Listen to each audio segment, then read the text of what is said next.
Ada apa dengan surat Profesor Dr. Sofyan Effendi, Bang, yang mengatakan mencabut seluruh pernyataannya dalam sebuah podcast? Apa yang terjadi? Ini masih berdinamis, jadi belum saatnya kita buka. Tapi Sofyan Effendi menceritakan hal itu 5 Desember 2024. 5 Desember. Ke saya di kampus UGM. Di kampus UGM, oke. Jadi saya sudah tahu cerita itu di kampus UGM dulu, dan baru dibuka kemarin. Tapi saya sudah menduga ini pasti akan terjadi dinamika yang sangat tinggi. Dan Bung Indra pasti baca Twitter saya pagi-pagi. Ya. Menyatakan bahwa terjadi tekanan kepada Sofyan Effendi. Tekanan sekitar jam 7 pagi. Dan saya minta teman-teman Jogja untuk mengawal Sofyan Effendi karena kemungkinan akan terjadi ancaman kriminalisasi. Jam 2 tadi keluar surat pencabutannya, jadi saya sudah menduga. Tapi ini sedang berdinamika, saya lagi monitor terus apa yang terjadi sebenarnya. Jadi nanti kita akan bahas apa yang terjadi sebenarnya. Tapi saya memang sudah menduga akan terjadi seperti ini. Berarti memang ada upaya untuk menekan, ada tekanan, ada pressure. Apa dampaknya bagi gerakan, Bang? Saya pikir menambah semangat karena begini, Pak Jokowi pasti betul-betul berjuang habis-habisan tentang jasa palsu ini, karena ini kalau ini terjadi air bah akan masuk untuk menggulung dinasti Jokowi. Ini sangat normal. Ya kita lihatlah daya tahan masing-masing pihak nih. Nah, baru saya ketemu dengan teman-teman pergerakan semakin ditekan itu semakin menumbuhkan semangat, karena kalau Jokowi menganggap itu bisa-bisa saja, tidak melakukan perlawanan terlalu tinggi, artinya tidak ada masalah dong. Akhirnya, jadi saya mau berharap pihak Pak Jokowi itu jangan menganggap bahwa perlawanan kepada aktivis ini mengendorkan semangat juang mereka, justru menaikkan semangat juang mereka. Karena sangat logika. Jadi umpamanya gini, Bung Indra Piliang, kita tuduh si A, tapi Bapak ketawa-ketawa saja nganggap ini, pasti kita, iya benar, siapa tahu benar. Tapi kalau orang itu melawan terus dan bertahan habis-habisan, bahkan mau menjarakan siapapun, maka pasti orang curiga ada sesuatu yang ditutupi. Dan kelihatannya hampir seluruh rakyat Indonesia sudah percaya bahwa memang ada sesuatu yang ingin ditutupi. Nah, problemnya sekarang adalah sepertinya perlindungan Joko Widodo kepada permohonan perlindungan tanda kutip kepada Prabowo, sebenarnya Presiden Prabowo juga sudah melihat ini nggak kuat nih, nggak kuat untuk melindungi terus. Itulah kenapa sekarang saya kan kemarin menyatakan 9 kasus korupsi, 9 kasus yang mengarah semua ke Jokowi. 9 kasus yang mengarah semua ke Jokowi. Nah, semua mengarah ke Jokowi. Nah, yang di catatan saya 27 loh yang akan muncul. 27 kasus akan muncul untuk 9 ke 27 ya. Ini baru 9 yang terbuka. Nah, jadi saya berharap Presiden Jokowi jangan mantan Presiden Jokowi jangan jumawa terus melawan terus-terusan. Tidak ada yang kuat melawan suara rakyat.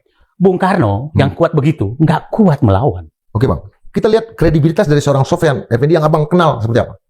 Saya kenal beliau sejak 95. Dia kan kepercayaan Habibie. Ya. Dia pejabat di Pak Habibie menempel terus. Dan saya tidak pernah lihat dia punya catatan apapun. Hitam ya? Enggak. Saya kenal baik dia. Tapi bahwa bukan petarung ya.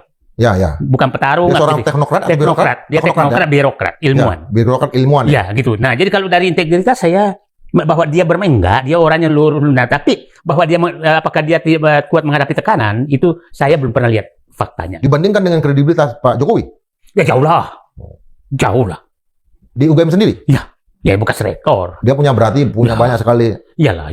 Orang-orang yang dijadikan berilmu ya? Iya. Oke.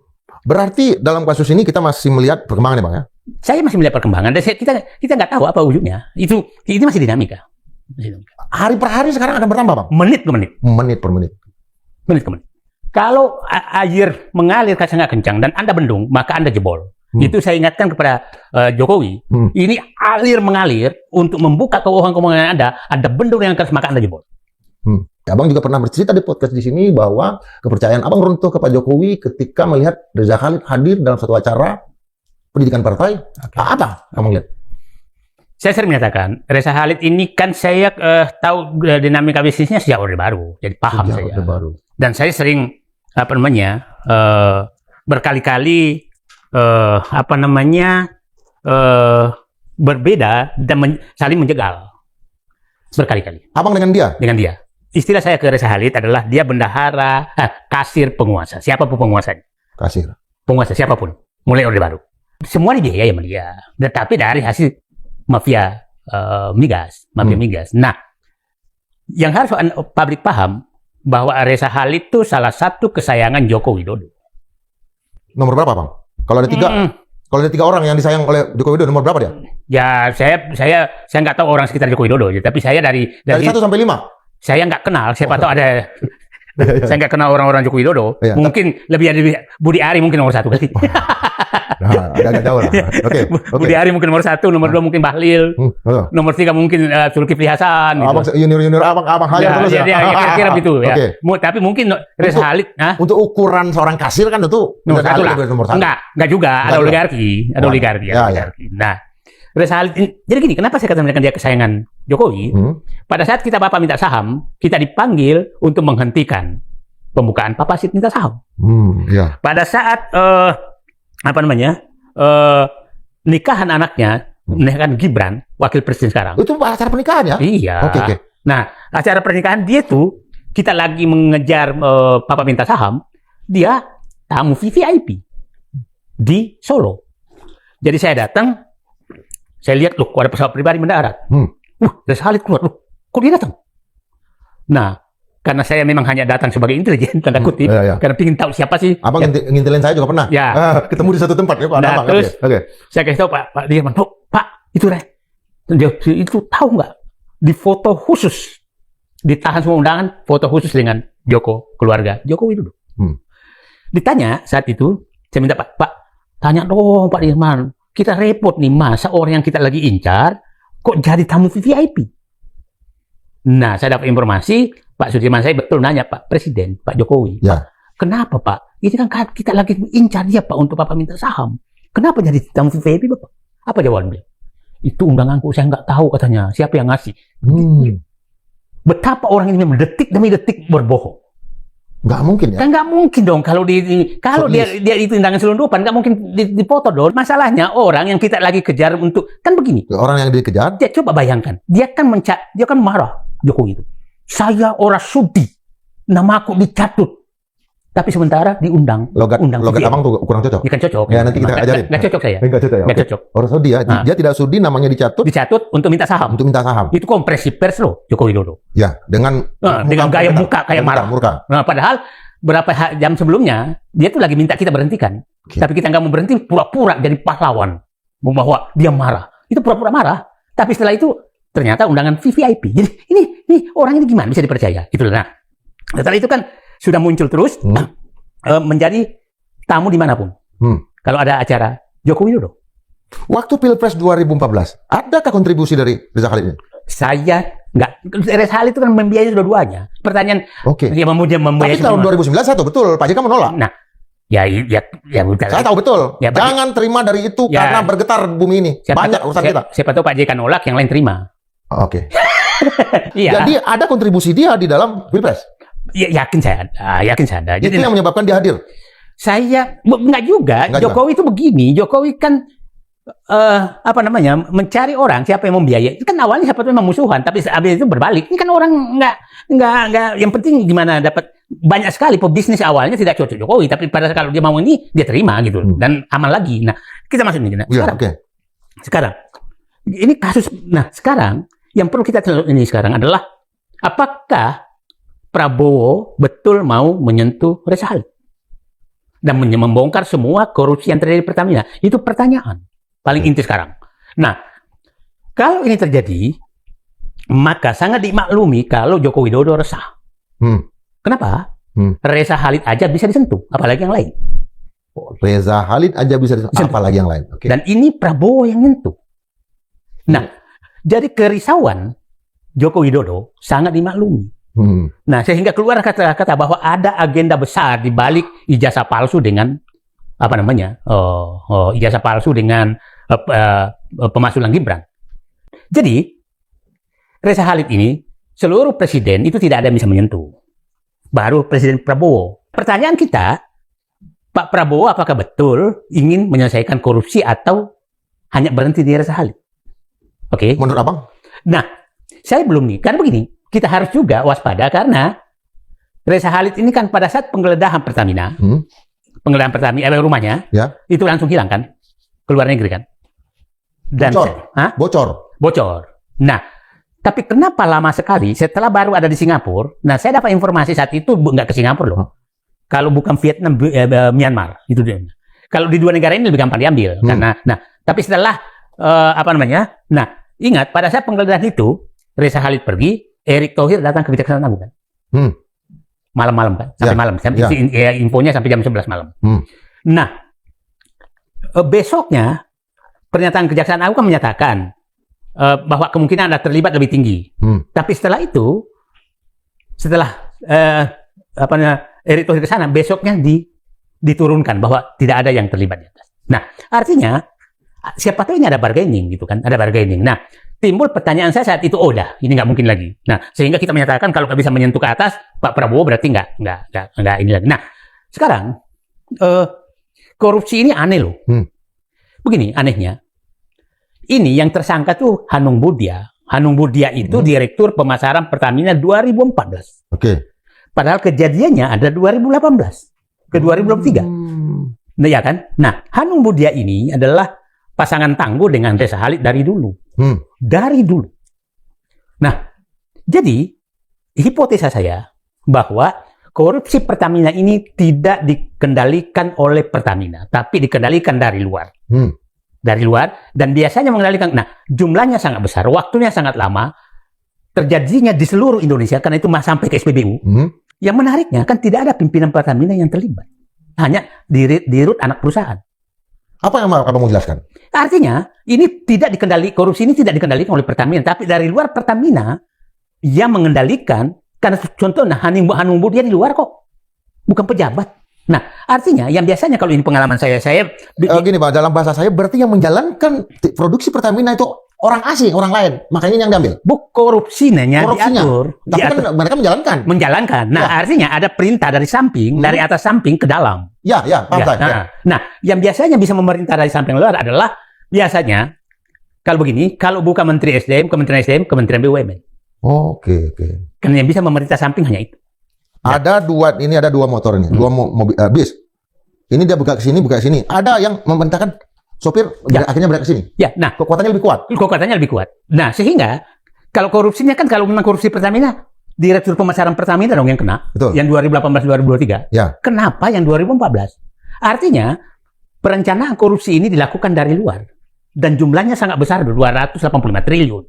Dan ingat, terjadinya ini di puncak-puncak pemilu loh. Tahun 2018 menghadapi 2009 Pilpres 2019 dan sampai 2023. 2024 kenapa berhenti? Kenapa berhenti? Artinya 2024 penguasanya kan Prabowo, bukan lagi Jokowi. Ya kan? Nah, jadi saya duga-duga berhenti dulu. Ini belum tentu Prabowo setuju ini. Kenapa hanya berhenti? Ini bisnis besar loh dan sudah dirancang semua. Kenapa 2023 berhenti? Artinya sangat bisa diduga bahwa ini biasanya kalau korupsi begini, yang atas paling tahu, karena sangat dinamis. Contoh beginilah. Ini kan begini, Indra. Ini yang terlibat ini 3 dirut anak perusahaan, yaitu pengkapalan internasional, shipping internasional, kemudian Kilang, dan Petra Niaga, yang mengendalikan tangki-tangki penyimpanan. Petra Niaga, ya. Nah, ini 3 ini, dia secara good corporate governance, ini harus berantem. Kok bisa kompak? Kan begini. Kan saya kapal, saya harus nanya dong, berapa jumlahnya, kualitasnya seperti apa. Orang yang menerima di sana akan mengecek juga kualitasnya begini. Gimana orang yang menerima seluruh Indonesia, jelas yang ditilik Petra lain, tapi tanda tangan pertama 5 tahun loh. Artinya ini sangat sistematis. Nah, lucu kan? Jadi kan yang punya Kilang ini kan Reza Khalid kan? Reza Khalid dengan Pertamina. Nah, yang saya katakan sekarang Reza Khalid itu berbisnis hanya untuk supply dan sekarang dia masuk Kilang. Dia punya Kilang. Yang saya sebagai orang awam nih Bang, pas yang di Cilegon kan, yang di sama kejaksaan, tetapi ini jalan. Betul, baru kita tahu bahwa itu punyanya dia. Nah, secara operasional Bang ya, Abang jelaskan dalam bahasa yang sederhana. Berarti kenapa mestinya mereka tidak saling mengenal? Harusnya dan seharusnya. Good corporate governance. Betul. Kalau dia rapat harus berantem itu. Kalau kita pimpinan di 3 orang, 3 unit yang harusnya berantem, damai, berarti ada sesuatu. Yang memimpin rapat itu BUMN. Kita nggak tahu lagi. Dirjen BUMN? Nggak. Itu pasti di Pertamina harusnya. dari Pertamina yang memimpin rapat. Ya, tapi kan anak perusahaan ini kan harusnya berantem itu. Ya. Nah, itu harusnya dibawa direktur pemasaran biasanya, direktur niaga. Nah, tapi kok diam semua? Artinya, kalau Pertamina tahu bahwa terjadi, kan begini, kalau kita ini ya, kalau sudah ada unit yang harusnya berantem, tidak berantem, maka kita udah harus curiga. Nah, jadi, ini pasti dikendalikan. Dan yang menarik itu kan, ini kan pasti, bayangkan, semua orang menandatangani dokumen yang berbeda selama 5 tahun di seluruh Indonesia.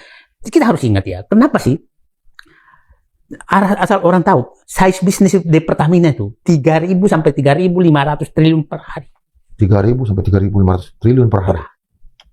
Melebihi APBN kita. Ya.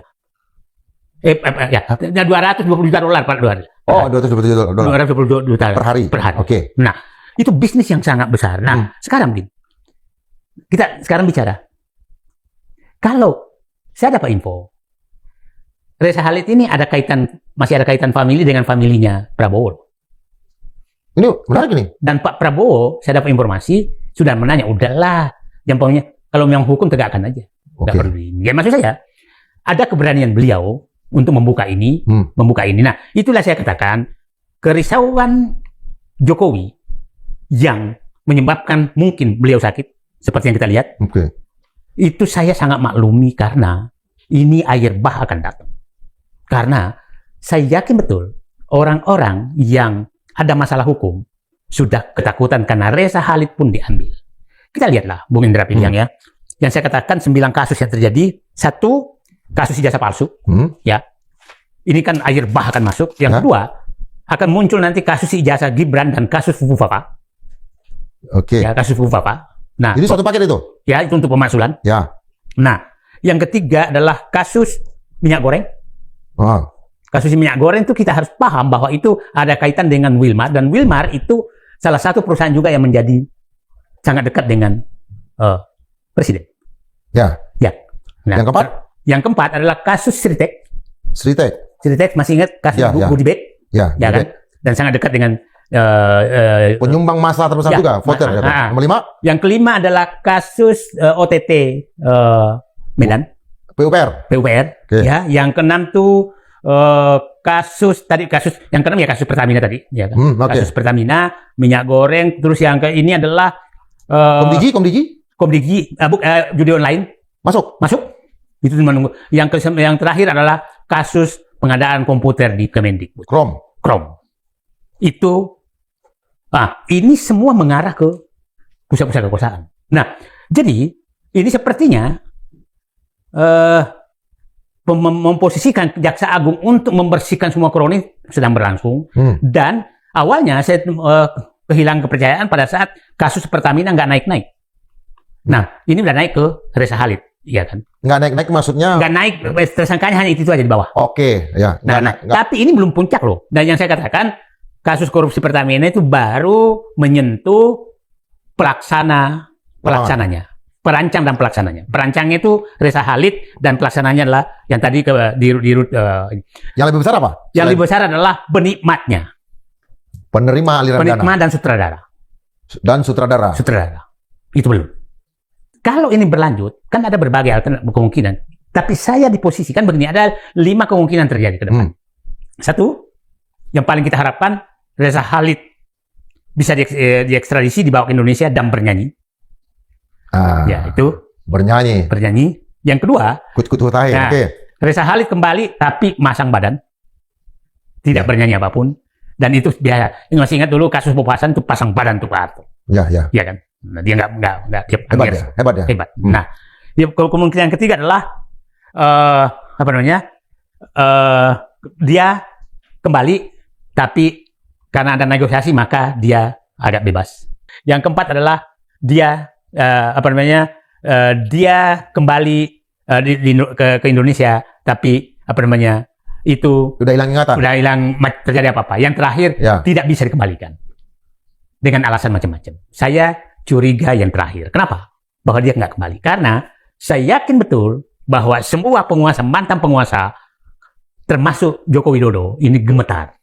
Singapura tuh sangat diuntungkan oleh Reza Khalid loh. Karena perjuangan Reza Khalid lah yang menyebabkan hampir 30 tahun kita membeli BBM dari kilang Singapura. karena kelakuan Reza Khalid, karena lobby Reza Khalid yang bisa mempengaruhi semua Indonesia sehingga kilang Singapura membesar. Jadi saya betul-betul yang mengalami itu. Jadi setiap kita dulu membeli BBM itu kan ada rumusnya, harga BBM Indonesia adalah MOPS plus alfa.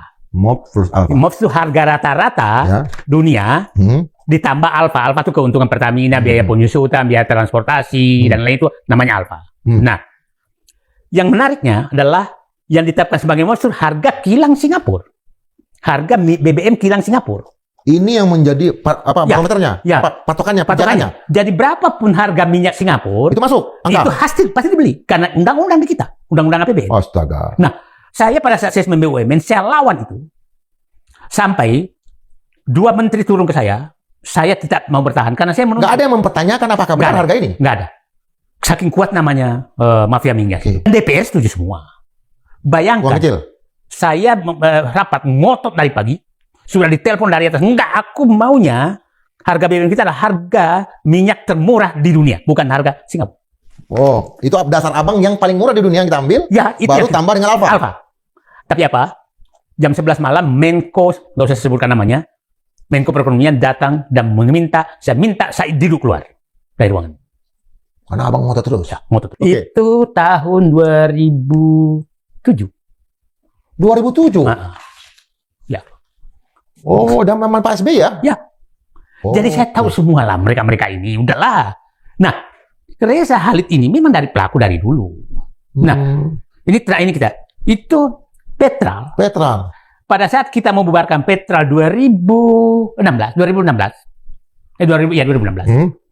Di Kementerian SDM, Pak Faisal Basri almarhum, hasil audit di Petra Denta atau Petra apa namanya, Australia, auditnya menunjukkan bahwa pengendalian petrol selama itu adalah Reza Khalid.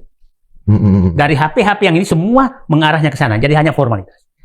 Hal itu kita laporkan KPK, nggak lanjut. Jadi memang ini pemain nggak bisa disentuh. Gitu. Nah, sempat hilang. Jadi pada saat itu sempat hilang tuh pada saat trio di Pertamina itu Hendri Hartono sebagai komut, Ari Sumarno dirut, dan Sudirman Said sebagai pelaksana penggandaan. Hendri Hartono mantan Panglima TNI sebagai komut, Ari Sumarno sebagai dirut. Ari Sumarno di belakangnya apa? Profesional ya? Profesional. Ya. Dari Pertamina di dalam. Sudirman Said apa? Nah, itu diberhentikan kan? Pertamina beli langsung dan Sudirman Said yang kemana-mana gitu, dapat kita harga murah. 2007. Sudirman Said kan menjadi menteri 2014. Enggak, itu masih di Pertamina dia. Oh, dia waktu dia di Pertamina. Sebagai apa dia? Dia kepala divisi ISG, Integrated Survey. Oke. 2007 dia di Pertamina. Di Pertamina. Nah, setelah itu dia sedang di Eropa, ditelepon. Ini permintaan pemerintah, hentikan itu. Ini maunya. Masuk lagi lah, dipecatlah Sudirman Said. Nah, Ari Sumarno juga diberhentikan. Diganti Karen. Nah, Hendri Hartono mengundurkan diri. Ya. Nah, ini supaya publik paham bahwa memang ini pemain. Dirut pun bisa dihentikan oleh Reza Khalid. Setelah itu hidup lagi. Tapi kan Karen juga kena kan? Nah, Karen ini yang membersihkan Sudirman Said. Ya betul. Itu yang menghidupkan itu Karen. Menghidupkan lagi kan? Menghidupkan lagi mafia ini. Jadi, saya mengingatkan semua publik, janganlah berbuat curang karena pendek sekali Anda akan terkena. Nah, jadi itu yang jadi orang Reza Khalid ini hidup terus mati lagi. Setelah itu 2014 mati lagi karena Sudirman Said menteri SDM. Saat itu kan mati lagi kan. Tapi setelah Papa minta saham, Sudirman Said di-out-kan, kita semua out. 2006, 2007 hidup lagi. 2017 hidup lagi. 2017. Tanpa kita tahu karena dia di dalam, kita di luar. Kita di luar. 2018 terjadilah korupsi ini. Hanya dalam waktu kurang dari setahun dia bisa masuk lagi. Nah, itulah keahliannya dia. 2016 itulah perubahan Joko Widodo. Yang saya bilang mengkudeta negara itu, dinasti Joko Widodo terjadi 2016. Saat itu dikeluarkanlah orang-orang baik semua. Sudirman Said, Anies Baswedan, Rizal Ramli, Jonan, Saleh Khalid, terus siapa? Si Ferry Muslim Baldan dihabiskan oleh kapal semua. Itu kan. Terus PDIP karena dianggap bersekongkol. Masuklah oligarki semua ini pengusaha-pengusaha ini menguasai. Pak Prabowo betul-betul dihadapkan pada pilihan, maukah memberantas korupsi? Dan kalau Pak Prabowo kan begini, Pak Prabowo kan menyatakan terus, mari hormati Jokowi, itu kan? Ya. Hidup Jokowi, hormati Jokowi. Pak Harto juga menggantikan Bung Karno, menghormati Bung Karno loh. Kudur, mendem jeruk. Ya, menghormati Bung Karno loh, ya. Tapi bukan berarti melindungi hukumnya. Ya. Pak Habibie menggantikan Pak Harto, tidak bisa menghalangi proses hukum loh. Nah, itu yang kita harapkan. Pak Prabowo hormatilah, tapi jangan menghalangi proses hukum. Apakah dia akan bisa hidup lagi Rizal Khalid atau saya yang hidup nanti di Pertamina? Saya masih nyatakan keahlian dia tidak bisa diinikan karena sebenarnya penguasaan jaringan itu dikuasai betul di dunia. Karena ini bisnis minyak ini bisnis kepercayaan. Karena nggak ada namanya kes apa sekali, itu kan detik demi detik negosiasinya. Karena pura-pura lelang, jadi berbeda sekali dengan bisnis lain. Nah, saya nggak tahu regenerasinya, tapi ini generasinya Rizal ada kemajuan. Karena kalau bapaknya dulu hanya dagang, anaknya udah masuk ke sebagai petani kecil, kilang. Dia lebih konkret, lebih kelihatan bahwa dia memang pebisnis. Nah, dia pebisnis atau yang udah ada yang punya SPBU di sekian tempat, Bang. Bapak, ya mungkin, tapi dia tahu itu kecil untungnya dia nggak. Ya, artinya saya bilang bahwa real bisnisnya jadi ada. Nggak ada. Halo semuanya, selamat datang dan selamat kembali lagi di channel Mata Netizen kita. Dan tentunya tadi kawan-kawan kita sudah melihat bagaimana diskusi-diskusi dari aktivis kita tentang mengenai pembahasan Bapak Jokowi dan Bapak Gibran Rakabuming Raka. Dan tentunya ini kawan-kawan dapat bisa mengambil kesimpulan dan kebijakan pemikirannya masing-masing. Dan tentunya kita jangan gegabah mengambil keputusan secepatnya hanya dengan menonton hal video ini tersebut. Tentunya kita perlu pencernaan dan analisis mengenai ucapan-ucapan tadi dari bapak-bapak kita ini, biar tidak ini menjadi sebuah pembincangan permasalahan yang dapat mengakibatkan merugikan kita sebagai masyarakat dan juga sebagai Bapak Joko Widodo sebagai mantan Presiden Republik Indonesia. Dan tentunya ini hanya sebuah obrolan diskusi dan kawan-kawan hanya dapat menonton dan dapat menilai saja. Dan dari hasil diskusi mereka tadi, tentunya kawan-kawan pastikan dulu telah menonton semuanya agar dapat memahami seluruh bulut dalam bentuk percakapan tersebut sehingga tidak dapat mengambil kesimpulan secepatnya sehingga kita juga nanti tidak kena bermasalah imbasnya atau mengambil keputusan yang salah. Dan kawan-kawan semuanya kita di sini sebagai masyarakat hanya untuk dapat mengamati dan menilai dan menonton dan melihat. Tentunya yang baik perlu kita dukung dan yang tidak sesuai dengan aturan maka kita tinggalkan sampai di situ aja kawan-kawan. Itulah kawan-kawan, sekian dari saya. Semoga kawan-kawan yang telah menonton ini dapat terhibur dan dapat mengambil kesimpulan yang baik. Sekian dari saya kawan-kawan, terima kasih.